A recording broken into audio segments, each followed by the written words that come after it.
Former FBI Director James Comey's Trump memos hit the press. President Trump brings in Rudy Giuliani, and we check the mailbag. This is the Ben Shapiro Show. As always, lots of breaking news today. James Comey, he had those memos that he wrote contemporaneously when he was FBI director and had conversations with President-elect Trump and then President Trump. And now those memos have hit the press. We'll go through them and tell you everything that you need to know. Plus, he's bringing in Rudy Giuliani. But first, I want to tell you about our sponsors over at ZipRecruiter. So, are you hiring right now? Are you looking to make sure that your business is constantly improving? Or did you just get rid of somebody? You need to fill a spot. Well, this is what ZipRecruiter is for. ZipRecruiter learns what you are looking for, identifies people with the right experience, and invites them to apply to your job. These invitations have revolutionized how you will find your next hire. In fact, 80% of all employers who post a job on ZipRecruiter get a quality candidate through the site in just one day. And ZipRecruiter doesn't actually stop there. They even spotlight the strongest applications you receive, so you never miss a great match. The right candidates are out there, and ZipRecruiter is how you find them. It's the reason we use ZipRecruiter here at the Daily Wire and here at the Ben Shapiro Show when we have to get rid of people and then replace them with better people. So check it out. My listeners can try ZipRecruiter for free right now. They can try it for free. Go to ZipRecruiter.com/dailywire. That's ZipRecruiter.com/dailywire. ZipRecruiter is the smartest way to hire. Again, that's ZipRecruiter.com/dailywire. They really do make things really easy. They ensure that you are only getting the best applicants, and they figure out which are the best applicants for your business. They help you every step of the way. ZipRecruiter.com/dailywire. Go check it out and use that /dailywire so they know we sent you. Okay, so there's been hubbub for literally over a year about James Comey's firing. James Comey was fired as head of the FBI because James Comey refused to say that President Trump was in the clear with regard to the Russia investigation, or at least that President Trump was not under investigation. And Trump got mad about that, and so he fired James Comey. He made that pretty clear at the time. Well, James Comey immediately came out after that, just to recapitulate the history. James Comey came out after that, and he leaked some contemporaneous memos to one of his friends, a Columbia University law professor. He took these memos that he'd written that were supposed to be notes of meetings that he'd had with Trump, and he leaked them to one of his friends so that they'd get out in the press with the express purpose of trying to get a special prosecutor involved. The idea here was this, that President Trump had fired Comey, and now the DOJ had recommended that on the basis of Rod Rosenstein. So remember, Jeff Sessions had recused himself from everything Russia-related, and that meant that Rod Rosenstein, the deputy attorney general, was the guy who wrote a letter saying that James Comey should be fired. President Trump used that letter as the basis for firing James Comey. James Comey then leaked a bunch of memos about his relationship with Trump to the press in the hopes that that Rosenstein would have to recuse himself and appoint a special prosecutor. Because once it became clear that Trump had actually done this over the Russia stuff and Rosenstein had been involved in the firing of James Comey, then suddenly a special prosecutor is necessary. That's why these memos became a big issue in the first place. It was on the basis of these memos that James Comey was called in front of Congress to testify. It was on the basis of these memos that James Comey got his big book deal. And it's on the basis of those memos that James Comey is now running around on television every single night. So yesterday, the DOJ turned over these memos to Congress. There's some controversy related to this because remember, the DOJ had suggested that originally these memos could not become public because it would be a serious infringement on national security. Classified material would make it into the public sphere if these memos were to be made public. There's an ongoing investigation involving the memos. Why should they be given to Congress? Well, yesterday they said, fine, we'll hand them over to Congress. Okay, and then within 5 minutes of them being handed over to Congress, the Associated Press had them, the Washington Post had them, everybody in the press had them. And so here is what you need to know from the Comey memos. First of all, there's really nothing groundbreaking about the Comey memos themselves. So everything that you knew that James Comey had already said, he said in these memos. So his contemporaneous memos are very consistent with what he has been saying publicly. According to James Comey, he went to President Trump. He told him about the Russian dossier that was compiled by Christopher Steele at the behest of Fusion GPS, which was paid by the Hillary Clinton campaign. So try to follow me here. Hillary Clinton paid Fusion GPS, which paid Christopher Steele to compile a dossier on President Trump. And that dossier made its way to the FBI. And James Comey showed the most salacious parts of that dossier to President Trump. And Trump and Comey at length discussed the infamous P tape. Of course, this is the portion of the dossier alleging that President Trump went to Russia in 2013 and had Russian prostitutes pee on a bed once occupied by the Obamas, which is real weird. Okay, and then Trump apparently told Comey at one point that Putin had bragged about the quality of Russian hookers, which is like, okay, whatever. And then apparently Trump joked about jailing reporters and Comey laughed about it. And Trump said that Michael Flynn had serious judgment issues, which is not a great shock. He ended up firing his national security advisor, Michael Flynn, and then asking James Comey if there was any way he could see himself clear to letting Michael Flynn go, which is not obstruction since he didn't actually pressure Comey to let Michael Flynn go. So why do these memos matter? Why do these memos matter? Well, there are a few reasons these memos matter. So on the left, they're suggesting these memos matter because James Comey now looks more consistent. It looks like he's been consistent in his story throughout. Okay, fair enough. But there are some problems for James Comey in the memos. Okay, first problem for James Comey in the memos. First of all, the memos themselves have some redactions. That means that some of the material in the memos is still classified. Well, that raises a question. Was James Comey leaking classified material from his memos to the press?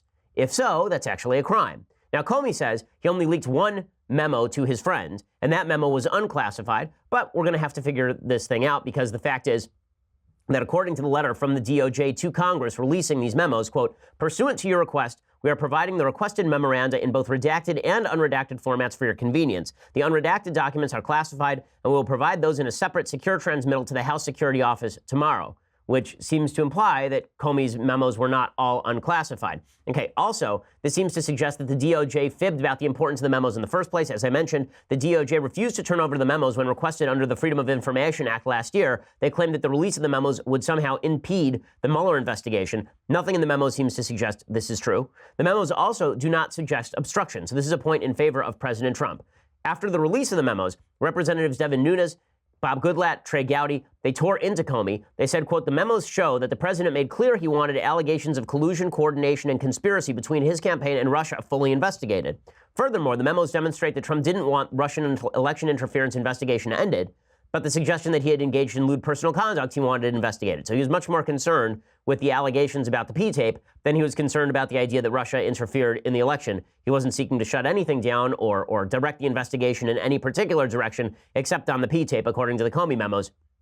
As the congressmen point out, the memos also show former Director Comey never wrote that he felt obstructed or threatened, which is, of course, true. He didn't feel obstructed or threatened until he was fired, at which point it became sour grapes. Maybe I was fired because of obstruction, as opposed to I was fired because I'm wildly incompetent at my job. It is also true that these memos show that James Comey held the Trump administration and President Trump to a different standard than he held members of the Obama administration. So Comey has stated he interfered in the Hillary Clinton email investigation in an unprecedented way, right? He went out there, he did his big press conference where he announced basically why Hillary Clinton should be indicted and then said she shouldn't be indicted. He did that in an attempt to shield Loretta Lynch, the Attorney General, from allegations of bias or corruption. Well, he never wrote contemporaneous memos about his meetings with Loretta Lynch or Barack Obama during that time, even though he was so worried about it that he interfered in the middle of an investigation in a way that is wildly unprecedented. He only reserved those memos for Trump.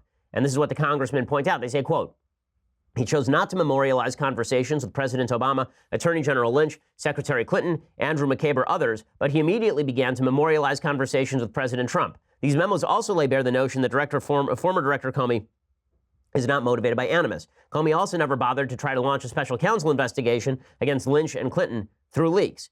Also worth noting in these memos, Comey defended McCabe repeatedly and personally to President Trump. It now turns out that McCabe was, in fact, lying repeatedly and now is under criminal investigation. That came out yesterday that Andrew McCabe has been now referred by the IG for criminal investigation on the basis of leaking to the press a bunch of stories about his involvement in the Hillary Clinton Foundation scandal and his attempts to investigate it. So the Comey memos don't actually help Comey's case. In fact, they sort of hurt it. They don't show us anything we didn't already know, but they do undercut the case that Comey was being pressured in any real way by President Trump. All of this prompted President Trump to tweet. So here's what President Trump tweeted about all of this, quote, James Comey memos just out and show clearly there was no collusion and no obstruction. Also, he leaked classified information. Wow. Will the witch hunt continue? Okay, so again, do I think it's ill-advised for Trump to tweet this? Yes, but is he right? Yeah, he is. I mean, there's no collusion, no obstruction, and it is pretty clear that he may have leaked classified information. So all of this whole thing, this whole special counsel investigation, which was launched on the basis, not the Russia investigation, the special counsel Mueller investigation, which was launched on the back of Comey's memos, seems really weak. There's another theory that is now being put out there by Molly Hemingway over at the Federalist that is worth noting here. That what the memos really show is that that James Comey and James Clapper, the former head of the CIA, and the press were in cahoots in their attempts to get the information about the P-tape out into the public sphere. So here's what Molly Hemingway writes. So she writes, Quote, in multiple memos, Comey specifically mentioned that CNN had the dossier, the famous P-tape dossier, and wanted a news hook that would enable the network to report on its most salacious allegations, even though they had not been verified. So in the memos, it says this, quote, I said the Russians allegedly had tapes involving him and prostitutes at the presidential suite at the Ritz-Carlton in Moscow from about 2013. I said I wasn't saying this was true, only that I wanted him to know both that it had been reported and that the reports were in many hands. No media organizations had reported the allegations at the time that Comey briefed Trump, says Molly Hemingway. I said media like CNN had them and were looking for a news hook, Comey added in his memo about the briefing with Trump on January 6, 2017. On January 28, 2017, Comey wrote that in a separate meeting, Trump mentioned the allegation about the alleged tape of prostitutes at the hotel and called it fake news. Comey said, I explained again why I had thought it important that he know about it. I also explained that one of the reasons we told him was that the media, CNN in particular, was telling us they were about to run with it. Well, this is all weird. Why is this weird? Because on January 10th, just 4 days after James Comey briefed the President of the United States about the P-tape, there was a CNN story, and it said, quote, Intel chiefs presented Trump with claims of Russian efforts to compromise him. Extremely well-placed sources told CNN that the Obama administration's top intelligence appointees had briefed Obama, Biden, and Trump all about a dossier they took incredibly seriously and considered credible. But it sounded really bad, as the headline indicated. CNN declared Russian operatives claimed to have compromising personal and financial information about Mr. Trump. And just a few minutes later, BuzzFeed published the actual dossier, showing the world that the dossier was riddled with salacious gossip that lacked even a possibility of corroboration. So remember, here's the logic. James Comey and company, right? They tell Trump that we may have a media scandal on our hands if they can find a news hook. And then what does CNN use as the news hook? The fact that James Comey told President Trump that he may have a media scandal on his hand. You see how the circular system works here? So I'll explain more of that in just a second. First, I want to say thanks to our sponsors over at Ring. So our sponsors over at Ring, the video doorbell company that allow you to see and speak to anyone when they come to your door, they've actually sent us some actual footage of Ring busting crooks in the act. This one is just weird. So this is nighttime, and a woman catches a strange man standing at her door, and here is what ensues. Hey, sorry, we're in the middle of dinner. Can I help you? Yes, how are you? Good. How are you? Good. I haven't seen you in a while. I don't know who you are. I'm Justin.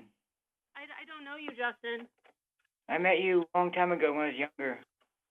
No, I'm sorry. You're in the wrong place. Okay.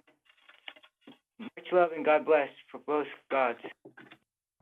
Okay, so it's not clear this guy's a criminal, but clearly this guy is weird, and you really don't want weirdos hanging out outside your house without you being able to see what exactly is happening there. This is one of the reasons that you need a Ring. A lot happens at your front door. Get a Ring video doorbell, and you will never miss a visitor. Whether you're at home or away, you can see and speak to visitors on your smartphone from anywhere, even share video clips to neighbors using the Ring app. And we, at our house, we use Ring. We've used it for years now. Save up to $150 on a Ring of Security kit at ring.com/Ben. That's ring.com/Ben. The Ring of Security kit includes the Ring floodlight cam, the spotlight cam. It lets you build a ring of security around your entire property. Again, you get $150 off when you go to ring.com/Ben. That's ring.com/Ben. Again, we use it at the Shapiro household, and it is invaluable. I can tell you that. Ring.com/Ben for that discount, and also so that they know that we sent you. Okay, so back to the reports about the Comey memo that are really interesting. Now, this has not been substantiated, but the going theory now on the right seems to be that James Comey and company went to President Trump and informed him about the P-tape dossier, not just because they wanted to inform him, but maybe because they wanted to leak the news that meeting had taken place so that CNN could use it as a news hook. Right? This is what Molly Hemingway is saying over at the Federalist. She says, keep in mind that nothing we now know about the dossier had been reported at the time. It wasn't yet reported that it was used by the FBI to provide a substantial basis to wiretap at least one Trump affiliate, despite the fact that it was unverified. It wasn't yet reported that the product was bought and paid for as a Hillary Clinton campaign operation, or that it was secretly funded by the DNC using a law firm as a pass-through to hide its provenance in federal campaign filings. After nearly a year of wrangling, the 7 memos written by Comey were finally handed over on Thursday to Congress, which oversees the operation and funding of the FBI and DOJ. The memos purport to show Comey's version of his interactions with the president before Comey was fired last May. But Molly Hemingway says, listen, something weird is going on here. Right, that Comey claims that James Clapper over at the CIA wanted Trump to be briefed on the P-tape and on the dossier.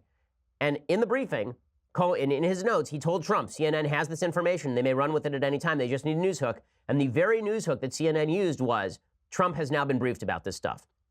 So if it wasn't Comey, then that does raise some questions about James Clapper, because Clapper obviously is a highly partisan player. And if James Clapper was basically using this as an excuse to get the P-tape nonsense out there in the first place, that is pretty damning and very, very troubling. In any case, none of this is particularly troubling for President Trump. I mean, the only material on the table right now that could be a serious problem for President Trump is whatever the FBI's got from Michael Cohen, right? That's the stuff that could actually hurt President Trump. But this P-tape stuff, the dossier stuff, the Comey memos, none of them actually seem to be breaking any significant news. James Comey still won't leave our TV screens, however, because he's got a book to shill. And it's amazing to watch as James Comey backs off of his own strong position that Trump may be compromised. So he was asked by Jake Tapper yesterday whether President Trump has been compromised by Russia. Now, remember, the reason that he told President Trump about the P-tape in the first place is because of the possibility that Trump might actually be affected by so-called compromise, right? James Comey says, actually, it's kind of unlikely that Russia has that sort of compromising information. I'm not going to talk about the investigation of possible cooperation between Americans and the Russian effort to influence our election. What you're asking about now is, why did I say what I said when people asked me whether I thought it was possible that the Russians had derogatory information on President Trump? I think it's unlikely, but I think it's possible. Unlikely but possible is different from what he said earlier, which is he said it was just possible. But now it's unlikely but possible. Bottom line is Comey has no news to break, and the media are struggling for news. Well, in their struggle for news, James Comey tried to bring out another piece of information yesterday, and I'm going to explain that one here. So James Comey says that in the memos, Trump told him that he talked with Putin about hookers. So according to the memos, James Comey told Trump about the P-tape allegations, and Trump responded by saying that he had not spent the night in Russia. That may or may not be true. And then Trump said that he doesn't need hookers because he's very famous. Probably true. And then James Comey said to Trump that, and then Trump said to James Comey that Vladimir Putin does vouch for the hookers over in Russia. Okay, so James Comey is trying to break this as a big piece of news, and then we will explain why Trump probably said this in the first place. I can't recall. I think there was public reporting that he had spoken to Vladimir Putin as sort of a welcome, congratulations on taking office thing at that point. I'm not suggesting they talked about how beautiful the hookers were in Russia, but I do know there was at least one publicly reported conversation. So what exactly happened with the hookers? Why exactly did Trump say that in the first place to Comey? Probably because just a few days beforehand, Vladimir Putin had announced to the world that Russia has the best hookers. This happened about like a week and a half before Trump told Comey about Putin talking about hookers. The chances that Putin actually talked directly with Trump about hookers are extraordinarily low. But he did speak to the world about hookers, which is weird. So here was Vladimir Putin at the time talking about how great hookers were in Russia. He says, I find it difficult to believe that he ran to a hotel to meet with our girls of reduced social responsibility. Oh, I love that euphemism. That's so good. Although here we also have the best ones in the world. Got to hand to Vladimir Putin. When you're talking about prostitutes and you're bragging about the quality of your prostitutes, that is one leader of a country right there. That is probably why Trump said that, not because Putin actually told Trump that the hookers in Russia were actually the best. Okay, so meanwhile, the other breaking news from all of the Trump-Russia stuff is that apparently Rudy Giuliani has now joined the team. Rudy Giuliani, of course, was very close with the Trump campaign. He was very involved in the Trump campaign. He has a very close and weird relationship with President Trump going back years. In fact, here's some early audio and video of President Trump, then just Donald Trump with the mullet. I mean, really, business in front, party in back. And Rudy Giuliani, this is about 1990, I believe. You know, you're really beautiful. And a woman that looks like that. Rudy Giuliani is dressed in a wig and fake boobs, by the way. Oh, thank you. Maybe you could tell me what you think of this set. This is a thing that this happened. May be the best of all. Oh, Me Too moment. Boy, you. Oh. Donald, I thought you were a gentleman. Okay, and then Trump actually says, well, you can't blame me for trying, or at least I tried. And then later, apparently, he would talk about this with Billy Bush, right? He moved on Rudy Giuliani very heavily. He moved on like a bleep. Okay, in any case, everything is very weird. Rudy Giuliani is joining the team because Giuliani does have some legal knowledge. Obviously, he was a prosecutor, and so he's joining the legal team in an effort to try and negotiate an end to the Mueller probe. That doesn't seem wildly out of bounds. It doesn't seem out of the realm of possibility either, because I'm not sure that Mueller actually has anything so far as this Russia collusion stuff goes. And the obstruction case is extremely weak, if by obstruction you mean that he fired James Comey. Even James Comey can't say that it was obstruction. Makes it very difficult to claim that there is serious obstruction by Team Trump. Now, again, the real danger to President Trump is not that. The real danger to President Trump is in the Michael Cohen stuff, in the fact that his personal lawyers' offices were raided on the basis of supposed campaign finance violations. Alan Dershowitz, who's been, a pretty strong legal ally for President Trump throughout this process, he says that President Trump has to assume that people are going to flip on him. Prosecution has an enormous leverage. They can charge you with a dozen crimes, even if they're relatively technical crimes, that accumulate with the guidelines and tell you you're going to never see freedom again. You're going to serve the rest of your life in prison. That kind of pressure brings about not only singing, but sometimes composing. I think the president has to assume that his closest friends, his greatest associates, the people he trusts the most, if exposed to the pressure, the risk of life imprisonment, will flip. That has to be his working assumption. Okay, so then the question becomes, what exactly does Michael Cohen have on President Trump? Maybe the answer is nothing. But that's the place where Trump really has vulnerability legally. The Mueller investigation is going to come to nothing, and I think that Trump knows that. I think Team Trump knows that. I think that's why they're being cooperative with Mueller. I think that's why Trump is really not concerned with firing Mueller, because all of that, after a year and a half of this nonsense, will finally come to an inglorious end. It'll really be on the Michael Cohen investigation. Democrats are now going to have to shift their hopes from Trump-Russia collusion to Michael Cohen engaging in some sort of illegal activity with Trump in order to push their impeachment hopes. Okay, so meanwhile, I just have to tell you the story, and then we'll get to the mailbag, because I want to do some mailbagging it up today. But this is an amazing story. So you remember that D.C. lawmaker, Treyon White? So Treyon White is a Democrat from Ward 8 in Washington, D.C. He's a council member. And he had said, if you recall, that the weather was controlled by the Jews. He had blamed the Jews for the weather in Washington, D.C., which is a real weird thing. Like, we, the Jews, the Juden, we control many things, but we do not control the weather. As far as I'm aware. If not, I'll have to talk to the elders of Zion about it at my Friday night meeting. I mean, it's already Friday, so I figured tonight we'll get together and we'll talk about whether we can control the weather, because if so, then there are a few places that ought to be hit with lightning. But if not, it's real weird. So Treyon White, in an attempt to do penance for this, went to the Holocaust Museum in Washington, D.C.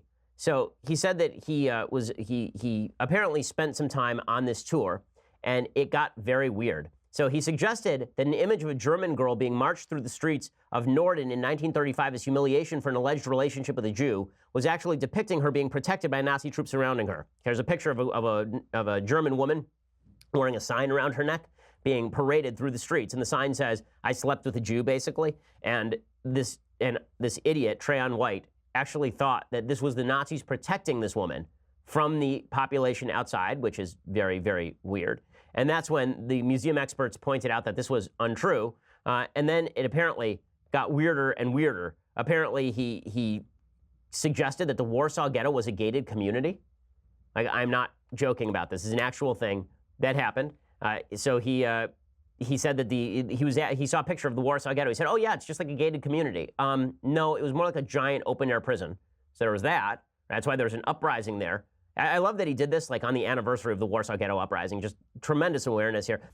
The other thing that I love about this, of course, is that the national media coverage has been relatively scant. So it was covered by the Washington Post. It was covered by Mediaite. But if this had been a Republican lawmaker of any caliber, it would be all over the front pages of every newspaper that this person went to a Holocaust museum and thought that the Warsaw Ghetto was a gated community. I mean, just absolutely asinine. But demonstrating once again that political correctness only runs in one direction. Okay, time for the mailbag. So if you have questions, now is the time for them. Nicholas says, quote, "Ben, I'm currently in the Marines. I've been living overseas for the past couple of years. I was recently having a discussion with another Marine about our founding fathers and their statues across the country. As a minority and someone who had ancestors that were slaves, he can't bring himself to respect them and doesn't understand why we still have statues honoring them. He asked why in the world should a modern-day person of color in America want statues of slave owners still all over the country. I've always had a passion for American history and have revered our founding fathers, but I'm starting to rethink my position as I look at it from his point of view." Well, listen, I totally understand why people of color or people who have ancestors who were slaves would be upset with the idea of statues of people who held slaves. With that said, the reason that we're honoring Thomas Jefferson is not because he held slaves. The reason that we're honoring Thomas Jefferson is because Thomas Jefferson was the author of the Declaration of Independence, the creator of the Louisiana Purchase, a president who stood for states' rights, and instrumental in the drawing of the Constitution of the United States. That's why we honor Thomas Jefferson. Right? We don't honor him for his slaveholding. This is like a woman saying about Martin Luther King, you know, Martin Luther King, that statue right there, you know, I understand that Martin Luther King did some great things, but Martin Luther King was also really, really nasty about women. Like, I mean, Martin Luther King had a very bad record of philandering with regard to his wife. And as a woman, it makes me very upset to see that statue of Martin Luther King. Well, the answer to that is that's not why we honor Martin Luther King. So recognizing that we build statues to people for the things that they do well, not for the things they do badly, and yet that people are rounded human beings who do bad things sometimes, I think is really important. I think that statues generally should be taken as jumping off points for having exactly these sorts of discussions, but pretending that honoring Jefferson with the Jefferson Memorial, for example, is honoring slavery is just silly.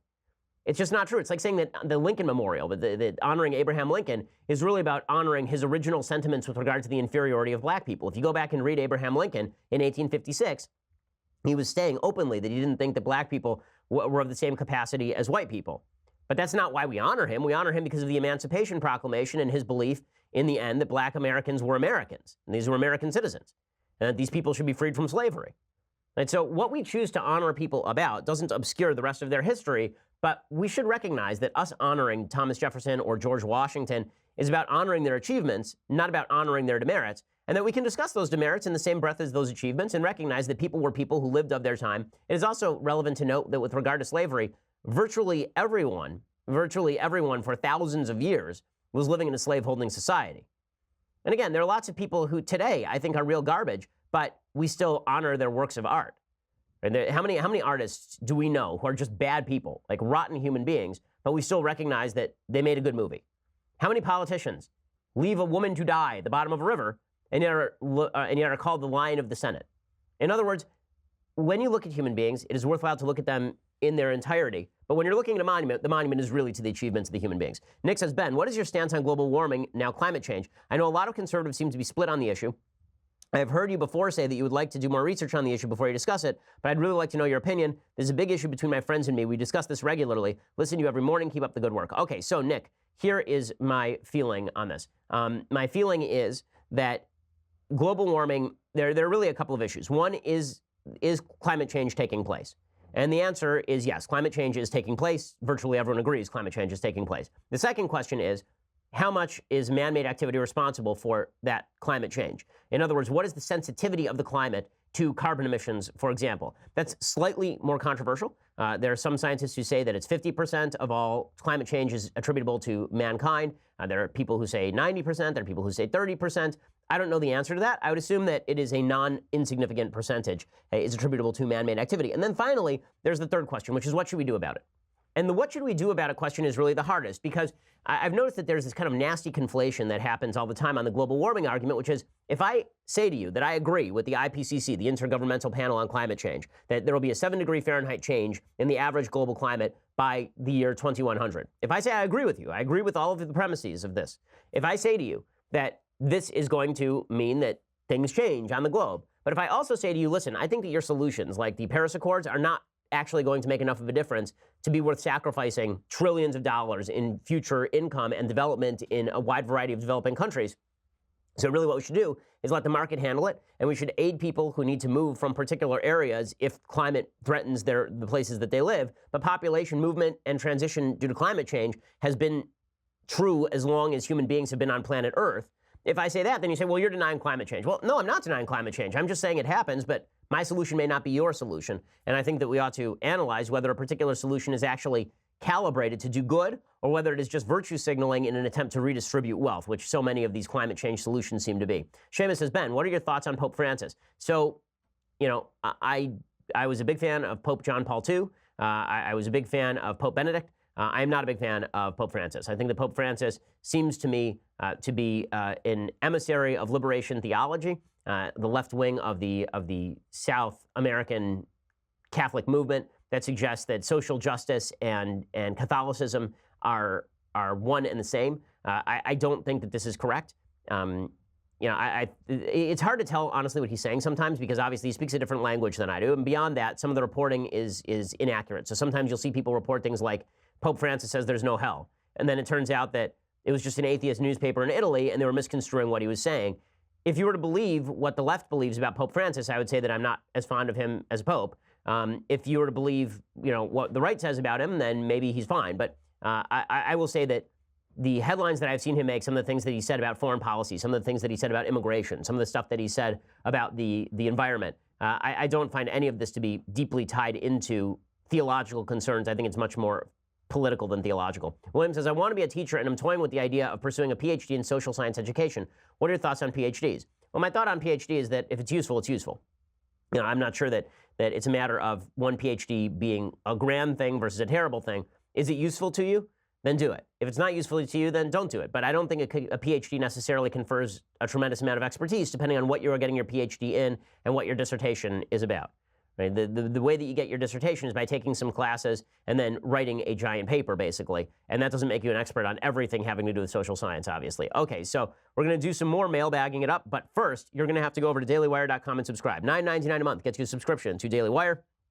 It gets you the rest of this show live. It gets you the mailbag access. You can now ask questions. It gets you the rest of Andrew Klavan's show live, the rest of Michael Knowles' show live. We have some more goodies coming. And if you get the annual subscription for $99 a year, you get this, the very greatest in all beverage vessels, the Leftist Tears, hot or cold, Daily Wire sponsored, incredible beverage vessel. You get this, and it will make your life that much better. Listen, our producer is running on virtually empty at this point, but all he has to do is swig from this beverage vessel, and suddenly he will be infused with a new sort of energy. Yes, I'm talking about you, Mathis. You too can live like Mathis if you get the annual subscription, but be happier, but not your hair won't be as good. $99 a year. That's all. That'll get you the subscription. If you just want to listen later, go over to iTunes or SoundCloud or YouTube. Subscribe, leave us a review. We always appreciate it. We are the largest, fastest scoring conservative podcast in the nation.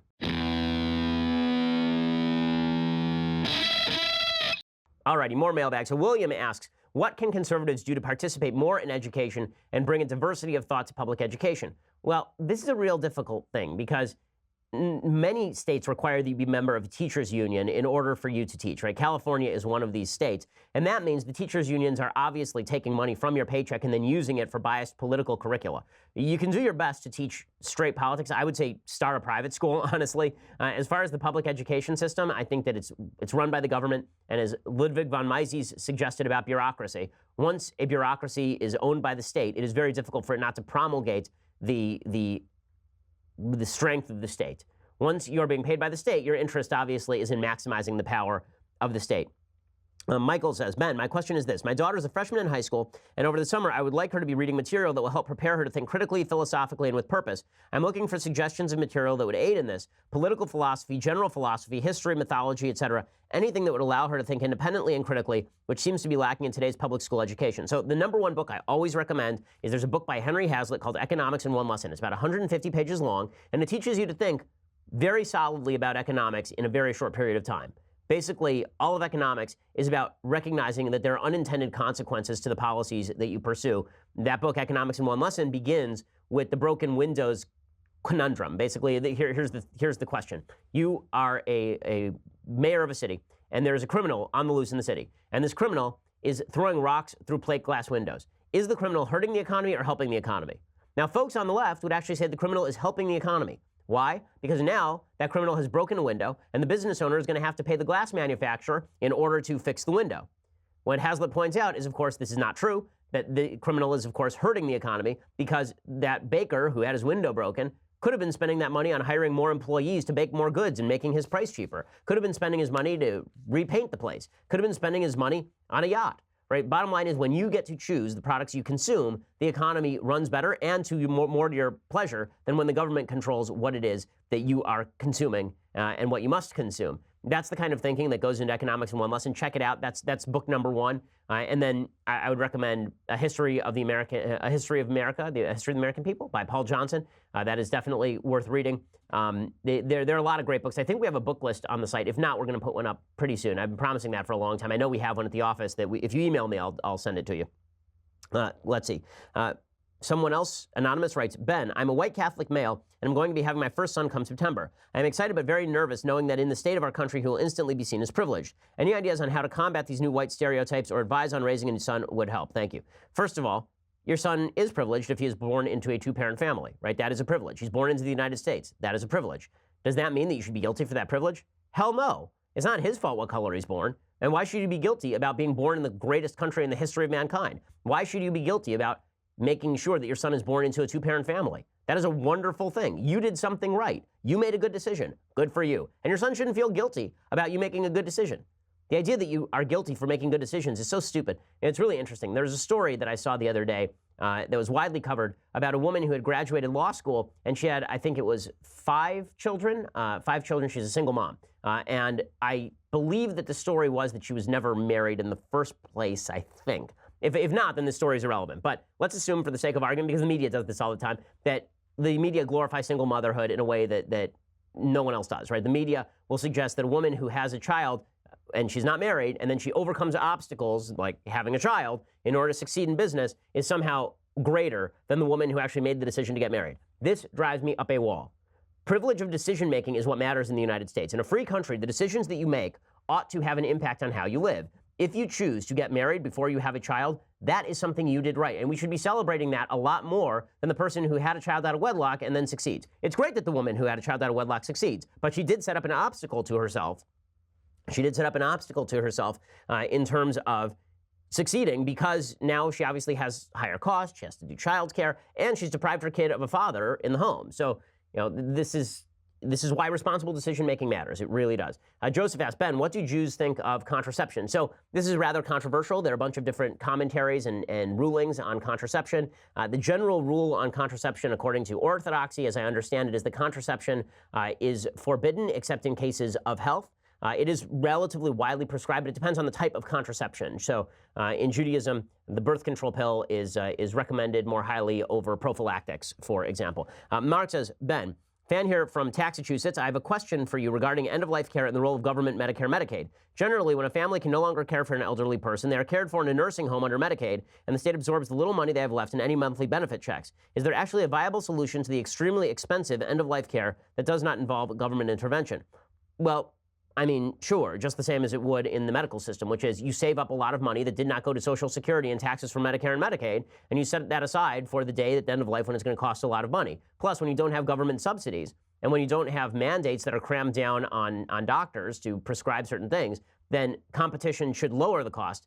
One of the fastest growing industries in the United States, for example, are assisted living facilities in the private sector. And because there's a lot of competition in assisted living facilities, the prices have actually been dropping pretty precipitously in certain areas of assisted living facilities. In certain areas, they're growing because the demand is outstripping the supply, but that's just going to lead to more supply.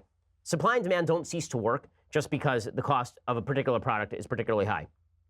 Daniel says, hey, Ben, if slavery and indentured servitude are outlawed by the 13th Amendment, why is jury duty legal? Thanks. Have a great Shabbat. Okay, so the answer is because jury duty is also covered by the Constitution of the United States. And the real answer is because there are certain obligations that you have as a citizen that come along with citizenship and that don't really fall under the purview of slavery. So jury duty is one of those. Being drafted into the military is another one of those. But these are controversial propositions. I think libertarians would probably argue there shouldn't be jury duty. Libertarians might argue that you should pay people to be on juries, which I think is actually not a terrible argument. Okay, someone else writes here, hey, Ben, what do you think is the cause of the country's rampant anxiety and depression? Lack of religion, is Rachel. Lack of purpose, too much selfishness. I mean, all of the above. I think that lack of purpose is tied up with lack of religion. I think it's tied up with lack of values. I think it's tied up with a country where we have all determined to see ourselves as victims rather than active players in our own lives. And if we get beyond that, if we determine that the decisions we make in our own lives are important and that we're not victims of circumstance and that it is our job to seek the purpose that we are to live out, right? We are here to better the world in accordance with our reason, as Aristotle would put it, or we're here to live out God's will for us, as Judeo-Christian values would put it. I think that would alleviate a lot of this. I think that so much of our culture is also designed to make you jealous of other people's material belongings. People tend to get depressed about their lack of material success when, in reality, success is not dependent on the amount of money that you make. You know, my dad spent a lot of my life not earning a lot of money, and I would say that he's a very successful human being because he also raised 4 fantastic kids. Danny says, hi, Ben. Danny here. I'm partly of German descent, which is something I've always been somewhat proud of. I wonder if you think there's still any room for that type of pride considering Germany's history. Do you agree with Knowles' statement made last week that Germany is the worst country in the world?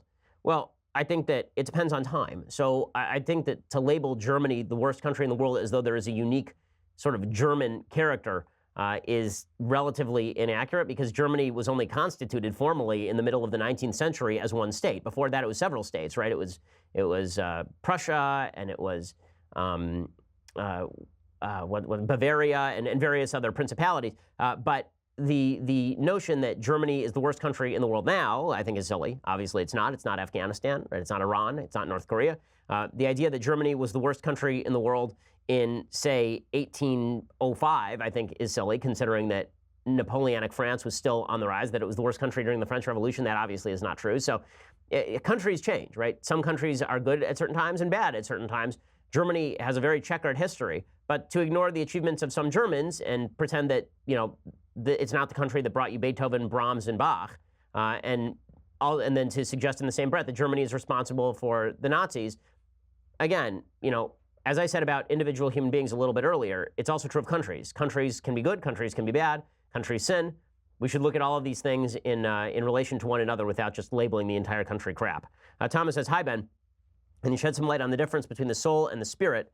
Thanks." So in Judaism, there is a difference between the soul, which is the neshama, and the spirit, which is the nefesh.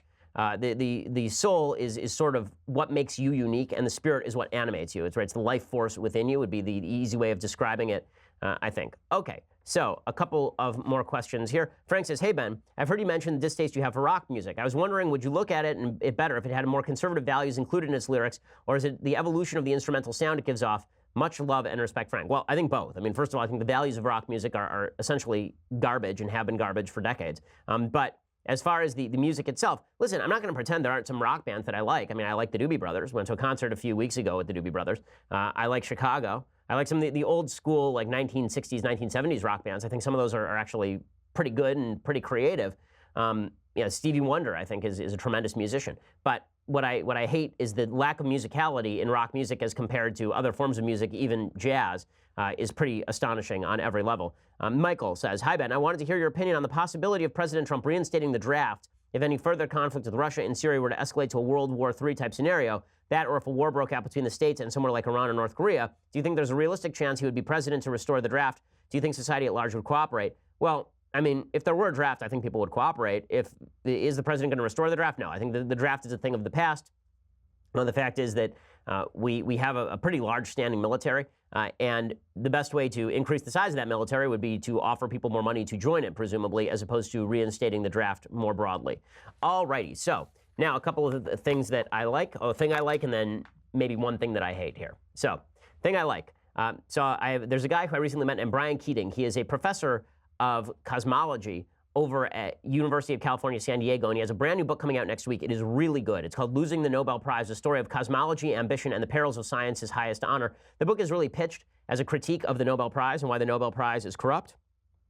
What the book really is a really fascinating history into the investigation of the universe, the Big Bang, and the theory that the universe has been here in perpetuity. It's really a good user-friendly history. I'm not going to say it's not difficult. At certain points, it definitely is. But I think Brian really dumbs it down to the point where folks like me who don't have a tremendous scientific background can understand it. The book is Losing the Nobel Prize. So if you've ever wondered how it is that we discovered the Big Bang and what cosmic background radiation is, some of the terms that are used by astronomers, then this book is really good for that. Also, it has some pretty interesting discussions of religion and science. So check it out, Losing the Nobel Prize by Brian Keating. You can pre-order it on Amazon right now, and it should arrive sometime next week. Okay, time for a quick thing that I hate. Okay, so first of all, I think that to look in the United States for incidents of racism is not all that difficult. I do think that there are people who are doing racist things, and they're doing them on a not infrequent basis. Now, we have to take that as a percentage of the population. But the reason that I want to show this is because there's been so much focus put on what happened at Starbucks, in which two black guys were allegedly told that they had to leave the restaurant, refused to leave the restaurant after not buying anything and demanding to use the bathroom, and then were arrested, and this has become a national issue on Good Morning America. Here's an actual racist thing. Okay, so this happened over at Syracuse University, and there was an idiotic frat party, and the frat brothers did stuff that idiotic frat brothers do, which is they said a bunch of racist, anti-Semitic, stupid crap. And this is not getting the sort of national attention that the Starbucks thing did, which is amazing because this is absolutely, clearly an indication of racist rhetoric, for example. Tonight, video from inside a Syracuse fraternity sparking outrage. This is sacred. You know what you signed up for today? I did know what I signed up for. We're not showing the full disturbing video obtained by the school paper, but the university calls it and additional videos in its possession extremely racist, anti-Semitic, homophobic, sexist, and hostile to people with disabilities. I solemnly swear to always have hatred in my heart for. To always have hatred in my heart for. Hatred, the students in the video go on to say, for black people, Hispanics, and Jews. The university sending out a letter about the video Wednesday morning, suspending the school's Theta Tau chapter, but declining to release other videos. Okay, so this stuff is obviously idiotic. This is one of the dangers of the alt-right that I was talking about last year, is because political correctness has taken so much precedence at colleges all over the United States. There are a bunch of people who think that the way to fight political correctness is to be a piece of crap, and this is obviously a case of that happening at Syracuse. I also point this out because, again, if you want to talk about this sort of, racism as a response to political correctness, or if you want to talk about racism existing in American society, stuff like this is a pretty obvious case, but instead we're focusing on this Starbucks case, which I think is a lot less obvious. I think the reason for that is because there are some folks on the left who like to pick controversial cases and make them national issues, specifically because they know it'll draw opposition. But if you say that this Syracuse tape is racist, everyone says, you're right, that's racist. But if you say the Starbucks incident, where we still don't have tape, was racist, and somebody says, well, I'd like to see the whole tape of that, they go, up. The reason that you're not paying attention to that incident is because you're covertly racist. I hate that kind of stuff. It's really stupid, okay? Asking for more evidence when the evidence is not sufficient is not racist. That's asking for more evidence. And when the evidence is there, like here, right, then I'm more than happy to say Theta Tau should be suspended, right? They've got a serious problem over at Syracuse University with this fraternity. And these kids are acting at the very least like idiots and at the very most like reprehensible human beings. So it's just, again, I think that if we're all going to be on the same side, then we can all be on the side of against racism. All I ask is some evidence. Here you have evidence, so I'm on the side. All right, so we will be back here next week with all of the latest. Have a wonderful weekend. I'm Ben Shapiro. This is The Ben Shapiro Show. The Ben Shapiro Show is produced by Mathis Glover, executive producer Jeremy Boring, senior producer Jonathan Hay. Our technical producer is Austin Stevens, edited by Alex Zingaro. Audio is mixed by Mike Coromina. Hair and makeup is by Jesua Alvera. The Ben Shapiro Show is a Daily Wire Forward Publishing production. Copyright Forward Publishing 2018.